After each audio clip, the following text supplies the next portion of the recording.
Welcome to Chemical Engineering Thermodynamics 2 class. So this week we are going to see about the refrigeration. It is a kind of refreshing course. So it is our unit 5 according to our syllabus. So this is the first class. So we'll see what are the syllabus is there in this unit. So if you see this particular unit, we have only 4 topics. One is refrigeration and 2 is vapor compression cycle, 3 is liquefaction process and 4 is gas refrigeration cycle. So these are the 4 topics which is there in this unit, and part of this topic you have been seen in your CET 1 itself. So in our class, that is in our today's class, we are going to see about these 2 topics. Okay, so now we'll move to the next slide. So that is refrigeration. So refrigeration is the process we'll be seeing in our day-to-day life. So for example, air conditioner system, that is AC, and fridge. So this is the things we'll be seeing in our everyday life.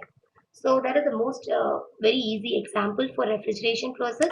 Now we'll see the definition for refrigeration process. It is a process of producing or maintaining a temperature which is below than the atmospheric temperature. So that is what happening in a fridge and AC system. So if you see the mechanism in this diagram, it is a kind of transfer of temperature or removing a heat from low temperature system and transferring to the high temperature system. That is removing a heat from low temperature and transferring to high temperature. So this is not a spontaneous process. It cannot be done. That is transfer of heat from low temperature to higher temperature. It is not at all a spontaneous process. For this mechanism, we need some external work, that is W. So the external work which is equal to Q1 minus Q2. Here our Q1 is nothing but heat rejected at temperature T1. T1 is the higher temperature and Q2 is nothing but heat absorbed at temperature T1. T1 is nothing but the lower temperature. So these are the 4 terminologies which we'll be using in the entire unit. You should remember these 4 terminologies. Okay, so other one is coefficient of performance, which is the important parameter which will be used to give the efficiency of the process. So COP is nothing but it is defined as Q2 by W. Q2 is nothing but the heat absorbed and W is the work done. So Q2 is Q2 divided by W is nothing but Q1 minus Q2. So Q1 minus Q2. So this is our basic formula for coefficient of performance we'll be using in this unit. So other than this, we have one more important terminology, that is nothing but your refrigeration capacity. So refrigeration capacity is nothing but the rate of circulation of the refrigerant. So this terminology, that is refrigeration capacity, which will decide the design and size of the equipment used in the refrigeration process. So the basic refrigeration capacity is nothing but 1 ton of refrigeration. So 1 ton of refrigeration will be equal to 12,000 BTU per hour. So just remember this thing for the unit conversion.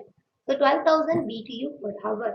If you want to convert this in terms of SI units, so 1 BTU will be equal to 1.055 kilojoules. Okay, so 1 ton will be equal to 12,660 kilojoules per hour. So remember this thing alone, which is very important when you are doing the problem. 1 ton of refrigeration is equal to 12,660 kilojoules per hour in terms of SI units. And if you see few of the applications of this refrigeration is nothing but you can see this refrigeration system in our all chemical process industries like manufacturing industries like synthetic rubber, textiles, plastics, chlorine industries, and etc. And also it is used to remove some heat from the unit operations like distillation and condensation process as well. And also it is used for transportation and preservation of food and beverages. So this is about the some of the applications in refrigeration process. Okay, now we'll see the Carnot cycle. So this is the model of ideal refrigeration process. We all know this ideal condition is our imaginary thing. It is not practically possible. Okay, so this is our imaginary system. This is our imaginary system. So if you see this Carnot cycle, we all know it is of four process.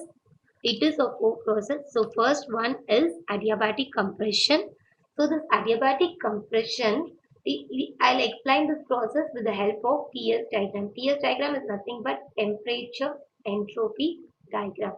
So if you see this adiabatic compression, here, the entropy is constant. In adiabatic process, our entropy is always constant. If you compress the system, you are increasing the pressure as well as you are increasing the temperature as well as. So, from this adiabatic compression, the next process is isothermal heat rejection. So, isothermal process is nothing but there is no temperature change. It is a constant temperature. So, it is a constant temperature which is maintaining at T1, which is maintaining at T1, and there is a decrease in entropy. Okay, then it is again our third process is adiabatic expansion.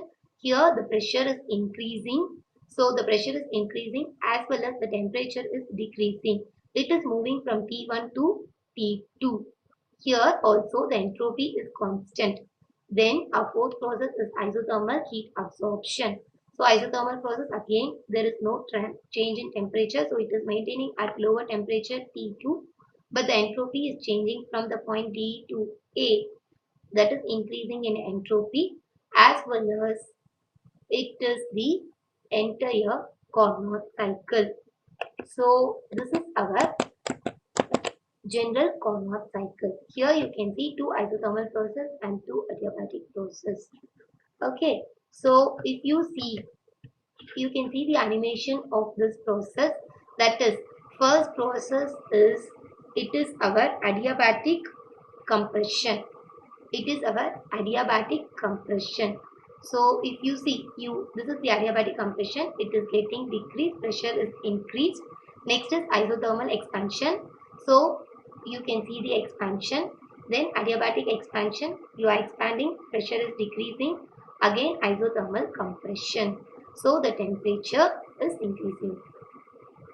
So this is the Carnot cycle animation picture. You can have the better understanding. You can see all four process in this animation picture.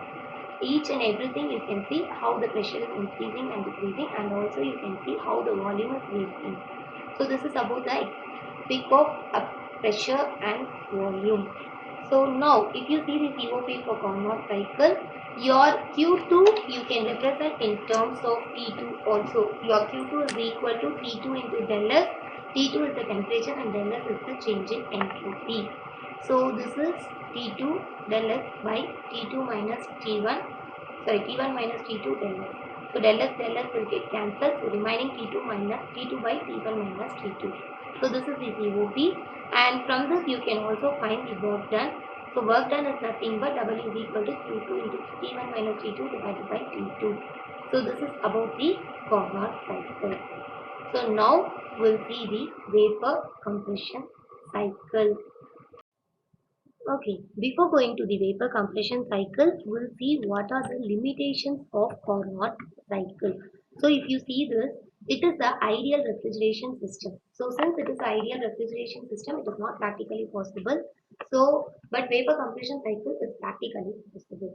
So that is the first. Second point, here it is isothermal thing. So there is no possibility of delta T, that is temperature gradient. If there is no temperature gradient, there is no possibility of transfer of heat. So that is one of the disadvantage. So our vapor compression cycle, it is not isothermal process. So that is also rectified in your vapor compression cycle. And third one, if you see this isothermal heat absorption process, the output of this, which will be consisting of vapor as well as the liquid. So that liquid, if you send it to the compressor, it may corrode the compressor. So that is one of the drawbacks. So if you see the compression, vapor compression process, that is not the case. You will be getting only the vapor from the heat absorption process. So that is also rectified. And here, since it is a work reversible process, work output is very small, but the cost of this process is very high. So that is also one of the drawbacks. Since it is the irreversible process, your work on output will be high in the vapor compression process. Now we'll move to the vapor compression process.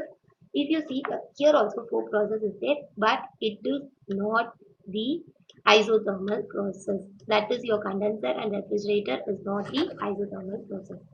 Okay, so if you see, so this is the A. If you see, this A is the output from the refrigerator. It is a vapor. Part of it is superheated and part is unsaturated, which is sent into the compressor where your vapor will be completely superheated, and here it is pressure is increased to compress the vapor. So the completely saturated superheated vapor is sent to the, here if you see, it is a iso entropic process. That is, entropy is constant, the temperature is increasing from T2 to T1. Now, first B to E, that is, it will remove the superheat initially. So that is B to E.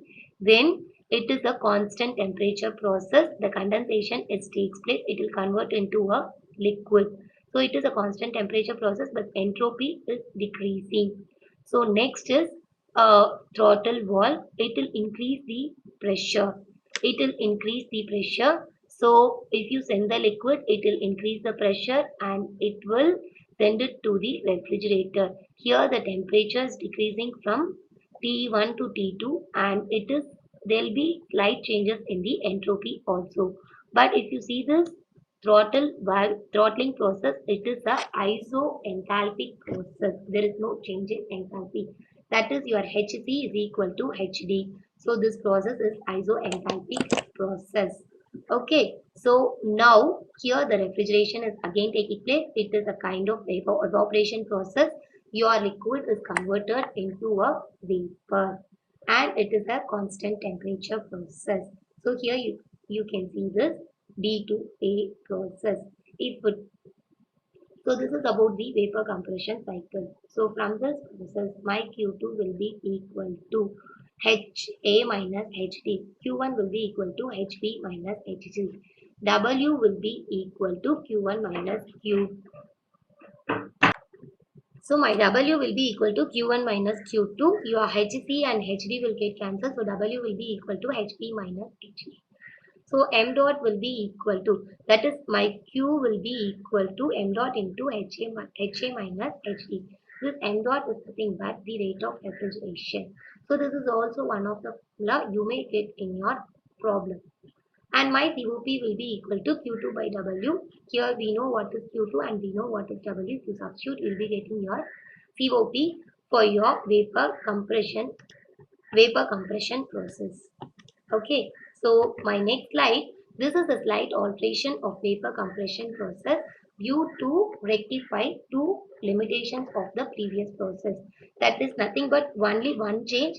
You have changed your throttling process with expansion engine in order to overcome two disadvantage with the previous process. That is, one is, first one, you will be getting a T1 which is greater than rate your T, that is, if you see this here, your temperature, the temperature of the superheated vapor which is higher than your T1. Okay, so that is one disadvantage, and due to this throttling process, it is highly irreversible. So it is highly irreversible. So it is, in order to remove these two disadvantage, we are replacing your throttling process with the expansion engine, and this compression process can be adiabatic process. So if you made it adiabatic, you can decrease the superheated temperature below than your previous process, and this expansion engine will remove some to some extent it will remove the irreversibilities. So this is the two advantage. But if you see this expansion engine process, it is not isoenthalpic process, it is isoentropy process. That is, there won't be any changes in the entropy. Entropy is constant here. Okay, so sorry, the C to D, if you see, there is no change in entropy.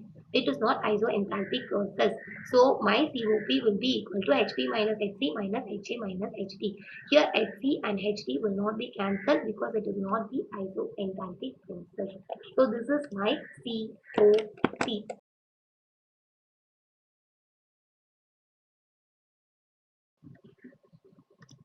Okay, now you can see the vapor compression cycle. This is one of the small video about the vapor compression cycle, how it is taking place. Okay, so this is the animation of vapor compression cycle. You can see it here, how it is moving. So now it is getting into the evaporator. Now the heat is in, so the vapor is going into the compressor. It is getting compressed. Here you're giving your work, and from here it is going to the condenser. It is heat is out. It is getting converted to liquid. It is coming inside the expansion valve, and again it is going to the evaporator. It is a continuous process. So here you can see also the PS diagram. Okay, so this is about the vapor compression cycle. Okay, so with this we'll complete the today's session. So tomorrow we'll see a problems based on Carnot cycle as well as the vapor compression cycle. So thank you all. We'll meet in tomorrow's class.